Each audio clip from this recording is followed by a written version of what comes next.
Hello বন্ধুরা, কেমন আছো তোমরা? আসলে তোমার সবাই খুব ভালো আছে আর আমিও ভালো আছি। 11ই মে ছিল আমার বিয়ে, আর এটা হচ্ছে ভোরবেলা 4টের সময় আমার যে দই চিড়ে খাওয়ার ব্যাপারটা সেটা, আর শাখা পলাও আমি পরবো।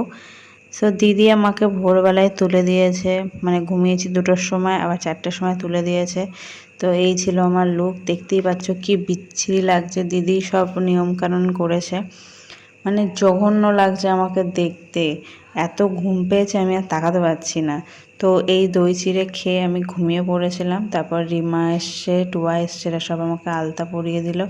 আর কিছু নিয়ম কানুন থাকে এই ওদের, যে পান দেওয়া, সেটা দেখো মা বৌদি মা মেয়েদেরকে দিচ্ছি, আর টুয়া পাশ থেকে ভিডিও করছে আর বলছে প্রণাম কর। মেহেন্দিটাও আমি বিয়ের দিন সকালেই পড়েছি, কারণ আমি আগে সময় পাইনি।